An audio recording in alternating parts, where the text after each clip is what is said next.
Today I'd like to give you some really powerful property renovation tips that are going to help you the next time you have a smaller property development to do.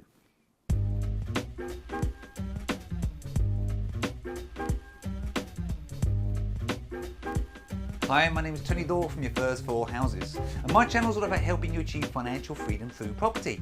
If this is your first time here, be sure to subscribe to the channel and click that bell notification icon so that you don't miss out on any of the free content that I give you each and every week. So today I want to share with you a few property renovation or property development type tips that I honestly think will help you the next time you're planning a somewhat smaller property refurbishment or renovation. And so the first one that I'd like to share with you is going to be fairly obvious, and it's all to do with preparation and planning. Ideally, you should be spending around about a week before you actually start any work on the planning and the budgeting and so on. And if you do that, honestly, you'll find the whole process runs a lot more smoothly. You'll waste a lot less time, and you'll probably be closer to being on budget. Next, do you need to consider whether you need to apply for any buildings regulations approval, planning permission, or dare I say even listed building consent? I'm sure you'll probably be fully aware from the outset whether you need listed building consent, but sometimes you can be surprised. You might find a property that you consider would be listed, but actually it's not. And there are lots of properties like that that probably should be listed but actually aren't. And you need to establish whether you need these types of consents or permissions at a very early stage, because it can take months. For example, simply going for planning can take 8 weeks from the outset. And if you don't get it and it has to go to appeal, then obviously there's a lot more time and so on. And if consent is required, you need to factor this into your project. Also, if you're working fairly near to a boundary, is a party wall act going to be an issue? A great example of this is actually my mum's property, where my mum lives. Right next door, they've actually defaulted on the party wall agreement, and so all work on that project has ground to a halt whilst we get this all sorted out. If you want to start work straight away, maybe you want to start looking at projects that don't require any type of consent. For example, maybe, if doing a garage conversion, or maybe conversion into the loft area, often doesn't require any kind of planning consent. Often building regs will obviously come into play here, but planning actually probably isn't required. And building regs, you can get them sorted out really rather quickly. By the way, people often are confused when it comes to planning. Planning, generally speaking, isn't required on any internal work on a property, unless it is indeed a listed building, for example. Next, let's consider who does the work. Now, I'd suggest you have just two options here. You can either go down the main contractor route or down the subcontractor route. What I'm saying is, don't do the work yourself. Honestly, you've got better things that you should be doing with your time. Like maybe going to find the next deal, for example. Often the time that you're going to waste doing that work yourself will cost you more than the money you would have saved in bringing in a contractor in the first place. This was really challenging for me, because I am technically a kitchen fitter. I used to fit kitchens, that's what I used to do.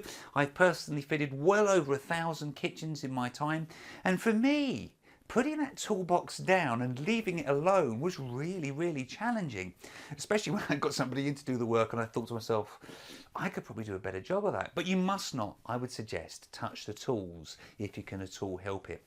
By the way, if you need really good contractors or subcontractors, I've mentioned this before, but letting agents or estate agents are great people to connect with, because usually they have the best subcontractors. Lastly, befriend a great handyman. Honestly, they are worth their weight in gold. By the way, if you're finding this video helpful, I would love it if you could take a moment just to click on the thumbs up button down there. It really helps me, if that's okay. Let's talk just a little bit about budgeting. Make it a rule. You'll always get 3 quotations for any work that's over £1,000. If you do this, it's a great philosophy to follow, but if you do this, I bet you'll find that you'll start to get more competitive quotations coming in, and you can maybe start to play 1 or 2 off against each other. But make sure that you're always comparing like for like. Next, negotiate price on the phone when you're actually talking to a store rather than walking into that store. If you negotiate on the phone, they're fully aware that you can just simply put that phone down and phone somebody else and maybe get a better price.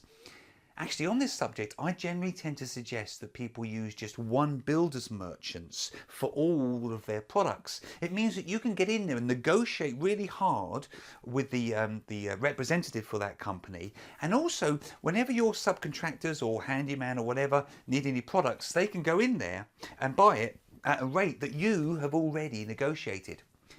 Do you know where your nearest salvage yard is? If you've never walked around a salvage yard, go and do it this weekend.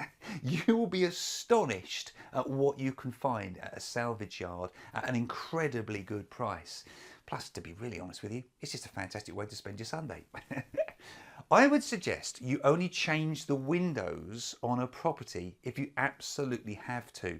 The cost of changing a window in terms of the amount that you're going to save on the energy it's going to take you decades potentially to save that money over what it actually cost you to put that window in the first place.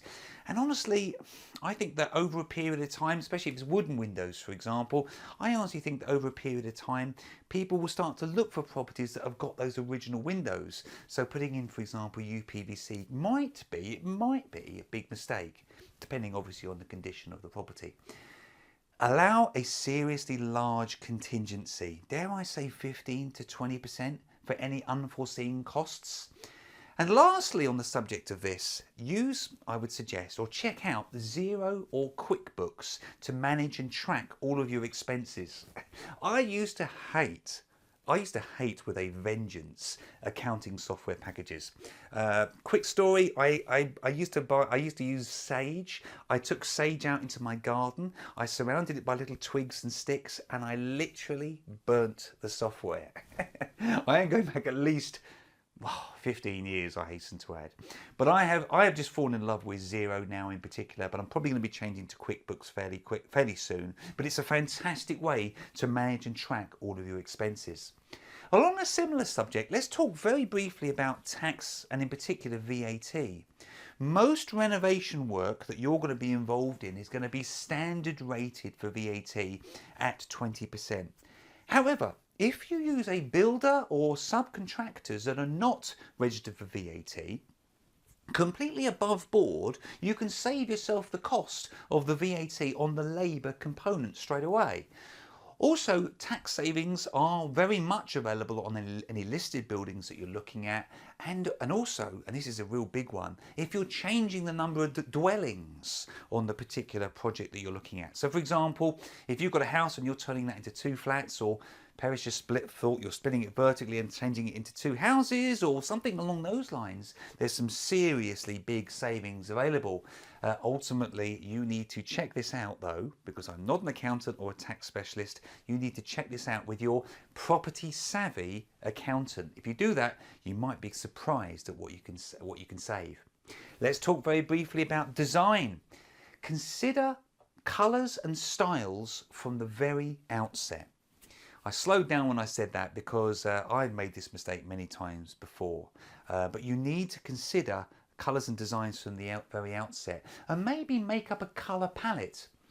Are you familiar with Adobe Color Wheel? It is a fantastic way to pick and choose colours that coordinate and match in really well with each other.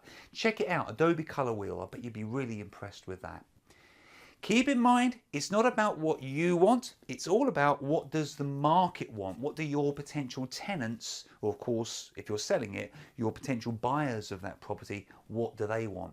And for real inspiration, you've got to go and check out, if you haven't already done so, the IKEA little sort of mini houses and flats for some fantastic design ideas. You'll be really, really impressed with what they've actually got to offer there. A well-designed property will rent far more quickly, I promise you it will, and it will honestly make you more money. So this is something that you really want to get right. And my last tip is to photograph everything, both before and after. It is fantastic from a refinancing standpoint, And ultimately, when you're sitting down with a potential investor and they've got £100,000 burning a hole in their pocket, you can demonstrate that you're good at what you do. For more tips and tricks like this, be sure to subscribe to my channel here and also download this 50-point checklist. This is going to really help you the next time you want to build or develop any kind of property yourself. My name's Tony Law from Your First 4 Houses, with online training that helps build your property portfolio.